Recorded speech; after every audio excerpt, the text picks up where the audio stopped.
me introduce our speaker. We have Kyle Baker, Karl. By the way, Karl is with a K, so don't mispronounce it. That's what he told me. So Karl, come on up. I'm sorry.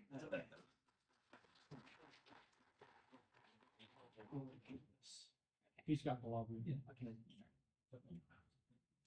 I could be a two-fisted microphone with both. They also told me not to scream, so I'll do my best to just talk. Everybody hear me okay? Yeah. All right. Well, hello everybody. My name is Karl Baker. I own an accounting firm, Baker CFO Advisory, and I'm going to share with you my why and what and some of the rationale behind starting the firm and what I've been doing in my career, and have some questions for you. Hopefully you will have some questions for me. And it's been emphasized to me, first of all, before I forget, some familiar faces. I used to come to this, and I should come back to this more often. And Yes. I've stayed in touch with Sterling, and at some point, as I have evolved my business, and this is something I've been doing for a while, but as I've done that, I said to Sterling, I should come present to this group and get some feedback from you. But I can barely say my name and introduction in under 6 minutes. So I'm going to do my best to keep this short. I'll go quickly, and then hopefully I'll say enough to trigger some questions from you. So who am I? My name is Karl Baker, as I said. I have been doing this for a long time, since the early 1990s. I'm a licensed CPA, have been since 1992. I spent 25 years in some of the biggest accounting firms in town and in other places in the country. Traveled all over the country, lived all over the country with my career. Did corporate auditing for bigger enterprises for 25 years. And going on 10 years ago, I realized I wanted to do more value-added work with small businesses, closely held businesses. So I evolved from a corporate auditor and large accounting firms to working under Baker CFO Advisory, providing fractional and interim CFO services, advisory services. And it's really segued or transitioned over the past couple of years to really being an accounting firm. And we'll talk a little bit more about that. But my expertise is really financial reporting, business advisory work, coaching, finance and financings, and financial aspects to a host of businesses. So what is my why, and what is it that I'm trying to help clients with in our community? So a business owner starts a business. They usually think, I need to hire a tax accountant. That's usually the first thing they think of. I hire a CPA equals tax accounting, and so they hire a tax accountant. Then as their business tends to grow, gets a little more complicated, they start to have other needs. They have marketing needs, sales needs, hiring needs, accounting needs. They start to have more complex financial needs, cash flow planning, business planning, accessing capital, those sort of things.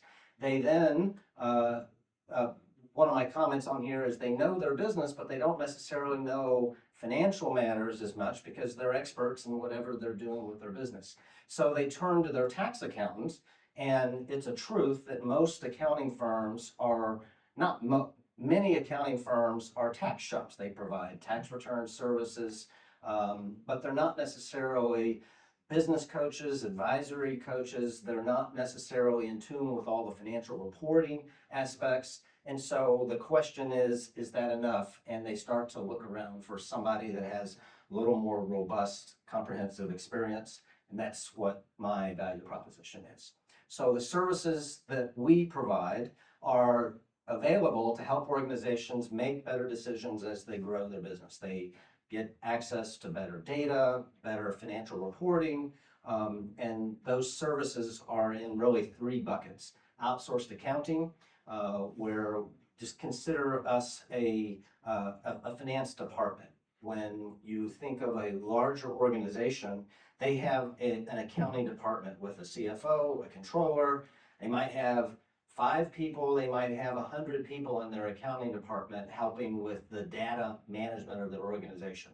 We provide that on an outsourced, smaller scale basis for a growing business. Other things, of course, we can help with the tax, advisory, preparation, etc.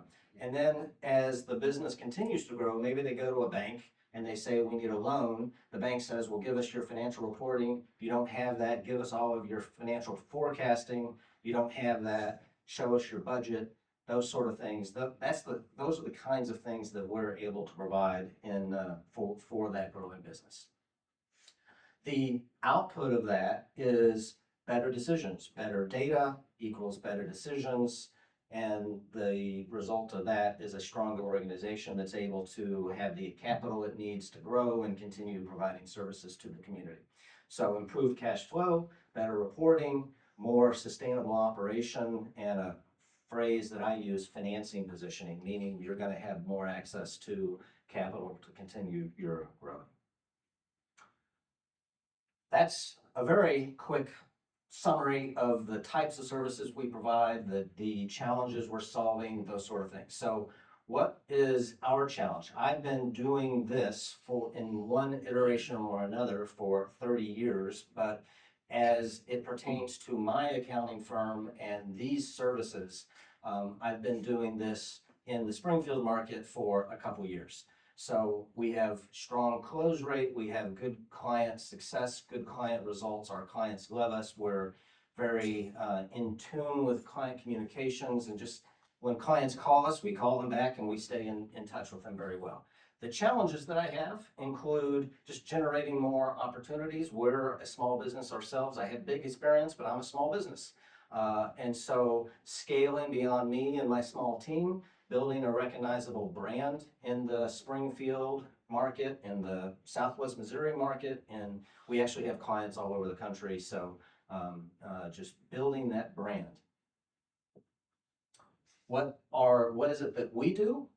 Networking, social media, LinkedIn content. We do a lot of education.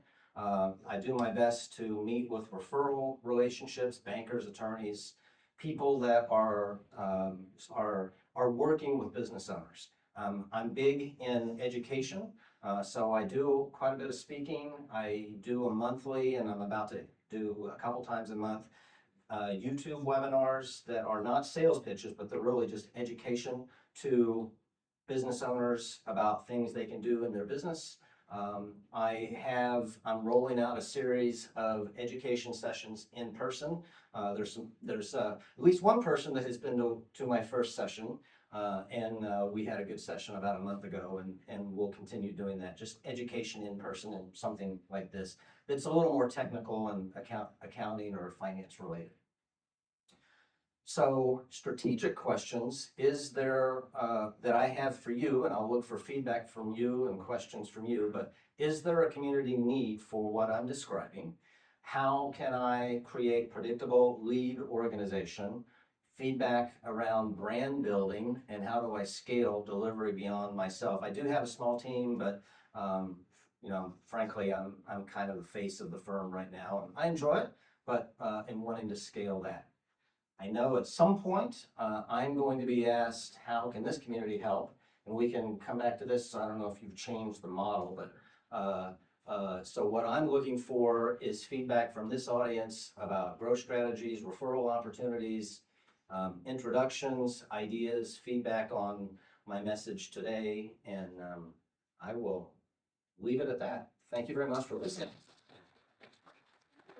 Thank you very much. This is the Q&A portion. If you raise your hand, I will run over to you with the mic, and if you'll please say your name and who you're with. And I'll start with the first question. What has changed since you last presented with your company? Yeah, so I presented 2 years ago, and what I didn't say is I grew up in Missouri, lived in Missouri in the 90s. My career, that 25-year auditor career, took me to St. Louis and also to Boston. So I lived in Boston for 15 years and worked there. I came back about 6 years ago and got reacquainted to the community. When I left my accounting firm, my auditor career, and I went out into my entrepreneurial flair, I thought maybe, just maybe, I can avoid bankruptcy and earn a living this way. And I hope you all are going down that same path. So I did a few other things as well. I always kept Baker CFO Advisory. I was doing CFO work, interim CFO work for nonprofits and closely held businesses. And I kept that in my back pocket doing that, but then I also was helping organizations with commercial financings. And 2 years ago, I was here under the umbrella Infinity Commercial Capital, where I was providing commercial real estate and commercial financings. I still do that, and I would do that under this umbrella now, but that's the change. I've gone back to my experience is working with business owners from an accounting, financial reporting, finance perspective, and so I've just doubled down on that with Baker CFO Advisory. Hi, Carl. My name's Gary, former business owner, and I can tell you there is a need as a small business owner. You talked about your positioning. Are you trying to, because every small business comes up with some sort of, they start with a bookkeeper of some sort and they hope that grows into, a CFO. Yeah. Is your position to coach the people already in a small business into being CFOs or coming in and acting as a CFO? Which of those two do you think is your stronger suit? You mean from a client's perspective? Yes. Right now, I can do all of those things. Right now, most of the clients that I'm serving, and my message has been working with a growing business owner that doesn't have a CFO.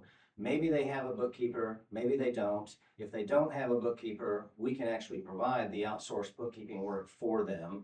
There was a time, I'll just be honest, there was a time when I was holding myself out as a CFO advisor. And at some point I realized the businesses that I want to serve, that might be, I don't know, either intimidating, maybe it sounds expensive, I don't know. But I decided to add what I call a couple gateway services. So something that is more relatable to a business owner. They need somebody to help them with their bookkeeping. So I added that and did the same thing with tax services to be a gateway service to establish a relationship with a business, and then that will transition to other advisory work as they need it. So I don't hope that answers the question. Hey Carl, I'm Lucas with Lucas Walker Business Consulting. Great presentation, very crisp. I know that your client details are confidential, but in general, can you tell a single client story of transformation or a kind of a blend of how you might have helped someone specifically at a specific organization? Yeah, sure. I will say over the course of businesses, usually when I come in, there's a challenge that an organization is trying to solve. They're usually scratching their heads saying, I can't quite articulate my issues, but there's something wrong with my finances. I either went to a bank and I got laughed at because I'm just not ready, or I don't have the cash. I feel like I'm being profitable, but I don't have cash. So those kinds of things happening. So one client came to me and they said, we need you to help us with our budget. We have some issues. We're not able to articulate what those issues are because that's why we're calling you. And I spent some time looking at their finances and said, yep, you're right. You have about an 18-month runway, and here's the reasons why. And if you don't make some changes, you will be broke and you will just hand in the keys in 18 months. And here's why. And in that process, we turn that into a 4-week major change process. One of the leaders in the organization said, Carl, you just explained to me my business's finances better than anybody ever has in the last 20 years. I'm paraphrasing, but generally that's you've made the complex simple and you've helped me understand this. Now let's go and make some changes. Thanks for the question. Excuse me. Yeah. Great presentation. I agree with you. Over the life of our organization, we've used about 3 different CPAs. However, they're very good at doing our quarterlies, being compliant with the IRS. However, the strategies were missing. Can you tell us more about your educational opportunities? Sure, the educational sessions that I was talking Yes. about, yeah, sure. It can be on a number of things currently, and you can look up Karl Baker under YouTube. It's Finances 101, I think is another one of the buzzwords. I actually took that video series and converted it to a podcast as well. So that video series is being rolled out in podcasts. If you look up Baker CFO Squared in your wherever you listen to podcasts, you'll see a developing series there. So I stare out the window periodically and say, what is it that our clients are struggling with? And usually it's things like, how do we do more effective cash flow? How do we grow our business? How do we position ourselves to go to the bank correctly? It's been my experience, this is oversimplified, but many times people will go to a bank and throw stuff up on the wall and see what happens. I actually take a position that you can anticipate what the bank is going to say in advance and prepare for your financing ask. And there's a way to do that more strategically. So we talk about that in one of our sessions. We actually talk about, I sort of subscribe to the EOS operating system with an organization chart. I think it just really resonates. You have a visionary, an operator, you have an HR person, sales, marketing, client service, and a finance person. So that org chart resonates, and then I talk about the various aspects of that component through a webinar series to help. It's not all about debits and credits, taxes. I can, and I do in some of my in-person sessions, and I'm gonna actually do a little more of that as I tack on another component to my webinar series. But a lot of this is about what are business owners challenged with. So the one that's my June webinar is coming out tomorrow morning at 10 o'clock on YouTube, and it's on developing the right culture, putting processes in place before the chaos ensues for a growing business, and how to do that. So those are the kind of things we talk about. Morning, Carl. Great presentation. This is David Sims. Yeah, David. I have two quick questions. Number one is that could you describe an ideal client for us, for you, an ideal client for you, and how do you develop long-term relationships with them? Good question. So an ideal client, I have worked with companies that were pre-revenue startup all the way to companies that have $1 billion on their balance sheet. Right now, with this suite of services, my ideal client is a client in the, I'll call it a $1 to $20 million range. They have grown their business. They're starting to, oftentimes they are doing everything themselves, and they're starting to see the need to surround themselves with financial people, attorneys, insurance people, advisors, bankers, etc. So I would be one of the persons in that, and I usually serve, oftentimes our entree into a business is the first hire, outside hire. And so I kind of serve as a financial coach as well. So that's what I would say. What was the other question? Ideal client and... How do you develop long-term Sorry, relationships yeah. with them? Honestly, I do that through on-the-job client service. Usually, and I'm not trying to break my shoulder, patting myself on the back, it's just that I've been in this business for a long time. And one of the things that I hear from clients is my person doesn't get back to me. I call them, they don't call me back. They email, they don't email me back. Or they talk in such gobbledygook technical language that they're not really helping me. They're just saying, read this IRS code. So I can do all of that, have done all of that for many years, but I try to just be articulate and simple in my language, and that